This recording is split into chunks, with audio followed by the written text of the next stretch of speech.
మరాఠా సామ్రాజ్య ఉదయం. ఛత్రపతి శివాజీ మహారాజు స్వరాజ్యాన్ని ఎలా స్థాపించారు? రాజ్యం లేదు, భారీ సైన్యం లేదు, అపార సంపద లేదు.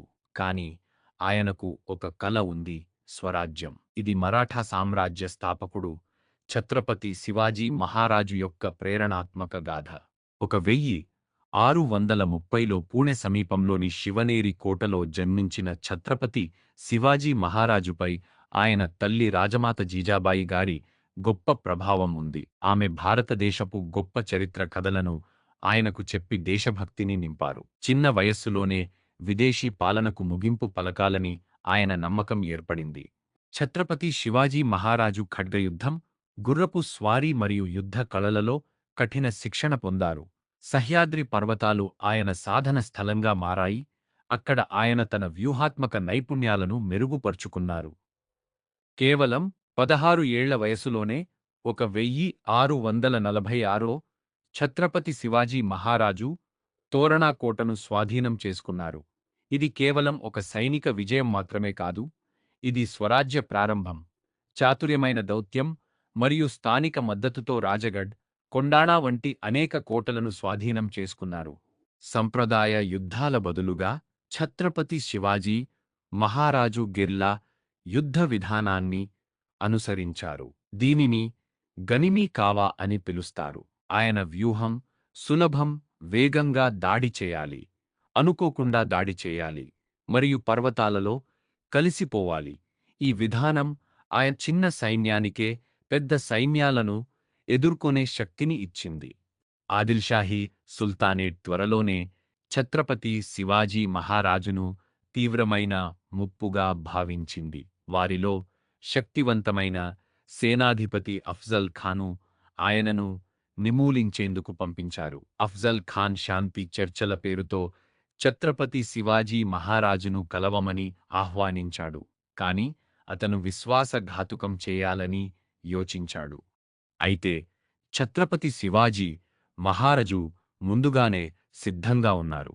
ఆయన చేతిలో ఒక రహస్య ఆయుధం వాఘ్ నఖ్ దాచుకున్నారు.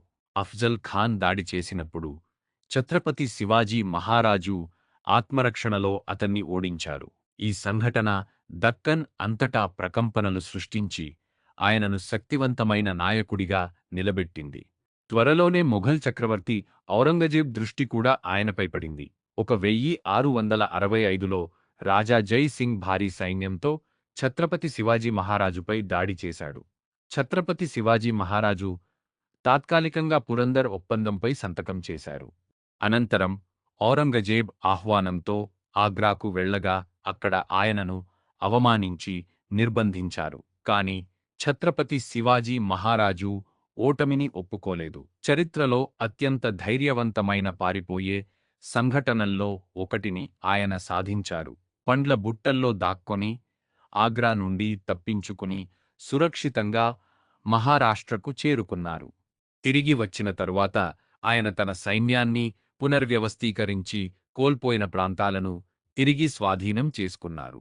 1674లో రాయగఢ్ కోటలో ఛత్రపతి శివాజీ మహారాజు పట్టాభిషేకం జరిగింది. ఈ పట్టాభిషేకం మరాఠా సామ్రాజ్య అధికారిక జన్మానికి సంకేతం.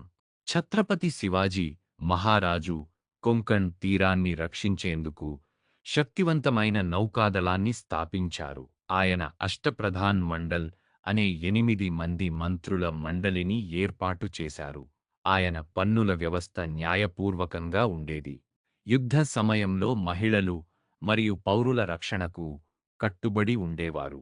ఛత్రపతి శివాజీ మహారాజు అన్ని మతాలను గౌరవించారు మరియు ఆయన పాలన క్రమశిక్షణ, న్యాయం ఆధారంగా సాగింది.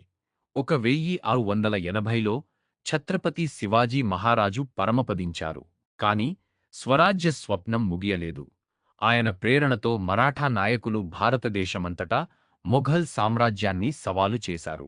శివనేరి కోటలో ఒక బాలుడిగా ప్రారంభమై స్వరాజ్య స్థాపకుడిగా ఎదిగిన ఛత్రపతి శివాజీ మహారాజు ధైర్యం మరియు వ్యూహం చరిత్రను మార్చగలవని నిరూపించారు. ఇది కేవలం ఒక సామ్రాజ్య ఉదయం మాత్రమే కాదు, ఇది స్వయంపాలన ప్రారంభం.